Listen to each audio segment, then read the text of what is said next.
یثرب میں اسلام کی روشنی ابھی نئی نئی تھی۔ ابھی بت پرستی کا دورہ تھا۔ عمرو ابن جموع بن سلمہ کے ایک سردار تھے اور ان کے بت کا نام منات تھا۔ یہ بت نہایت قیمتی لکڑی کا بنا ہوا تھا۔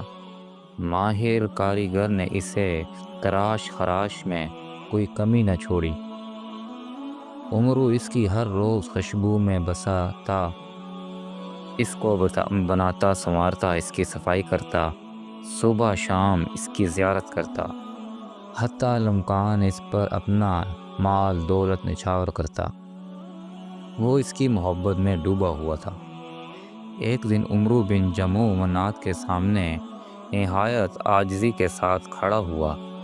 پہلے تو اس کی خوب تعریف کی، اس کے کافی زیادہ تعریفیں کرتا رہا اور پھر کہنے لگا، منات، تمہیں تو علم ہی ہے، ہمارے شہر میں جو ایک نئے دین کا سفیر آیا ہے، اس نے اسلام کی تبلیغ شروع کر دی ہے۔ اس کی دلی خواہش ہے کہ وہ ہمیں تم سے ہٹا دے اور وہ ہمارے دلوں میں تمہاری محبت کو ختم کرنا چاہتا ہے۔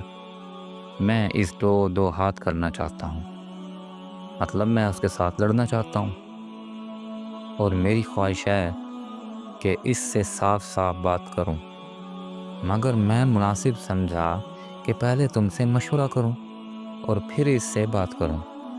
برائے مہربانی تم مجھے مشورہ دو کہ مجھے کیا کرنا چاہیے۔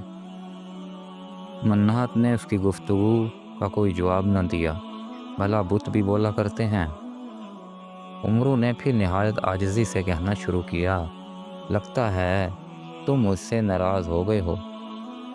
ارے میں نے کوئی غلط بات تو نہیں کہہ دی جو آپ کو بری لگی ہو؟ خیر، اگر تم ناراض ہو گئے ہو تو کوئی بات نہیں، میں تمہارے پاس چند دنوں کے بعد آؤں گا تاکہ تمہارا غصہ ٹھنڈا ہو جائے۔ ادھر عمرو کے بیٹے معاذ بن عمرو مسلمان ہو چکے تھے۔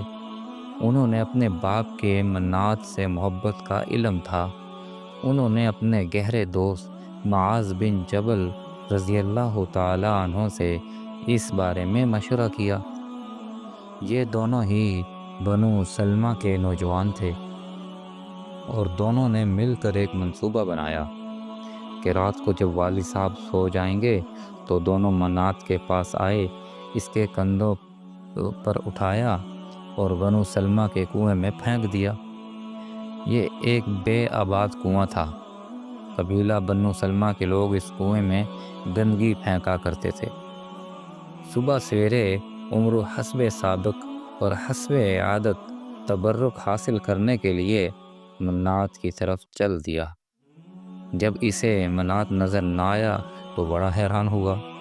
اس نے زور سے کہا، ارے کون ہے وہ بدبخت جس نے میرے معبود کے ساتھ آج رات ظلم اور زیادتی کی ہے؟ اس کے بیٹے اپنے باپ کی آواز سن رہے تھے، وہ سوتے ہوئے نظر آ رہے تھے۔ انہوں نے جواب دینا مناسب نہ سمجھا۔ عمرو اپنے پیارے بت کی تلاش میں نکل کھڑا ہوا۔ وہ غصے سے کانپتا بھڑکتا بڑبڑاتا ہوا اور اپنے آپ سے باتیں کرتا ہوا منات کو تلاش کر رہا تھا۔ دائیں بائیں دیکھا، منات نظر نہیں آیا۔ دیوانہ وار آگے بڑھا اور سامنے دیکھا تو منات گندگی کے کنویں میں الٹا پڑا ہوا ہے۔ جلدی سے اسے نکالا، اسے دھویا، خوشبو لگائی اور دوبارہ اس کی جگہ پر رکھ دیا۔ اگلی رات بھی حضرت معاذ بن عمرو اور حضرت معاذ بن جبل رضی اللہ تعالیٰ عنہ نے اپنے دیگر نوجوان کے ساتھ مل کر منات کے ساتھ کل والا سلوک کیا۔ صبح سویرے اپنی عادت کے مطابق عمرو پھر منات کی پوجا کرنے، اسلام اور سلام کرنے اس کے کمرے میں گیا، مگر منات وہاں پر موجود نہ تھا۔ بھاگتا ہوا کنویں کی طرف گیا۔ اس نے دیکھا اس کا پیارا منات بت گندگی کے ڈھیر میں ڈھانپا ہوا ہے۔ اسے دیکھ کر اس قدر دکھ ہوا اور کراہت بھی محسوس ہوئی، مگر پھر بھی وہ اس کا خدا تھا یعنی معبود تھا، اس کے دل میں اس کا بڑا احترام اور محبت تھی۔ اس نے گندگی کے ڈھیر سے اسے نکالا اور پھر دھویا، خوشبو لگائی اور دوبارہ مقررہ مقام پر رکھ دیا۔ اب اس کے منات نے گلے میں تلوار لٹکائی اور کہا، منات میرے معبود، اگر تمہارے پاس کوئی آئے اور تمہارے ساتھ برا سلوک کرنا چاہے تو اسے اپنی حفاظت کرنا۔ اگلے دن نوجوانوں نے نیا کام کیا۔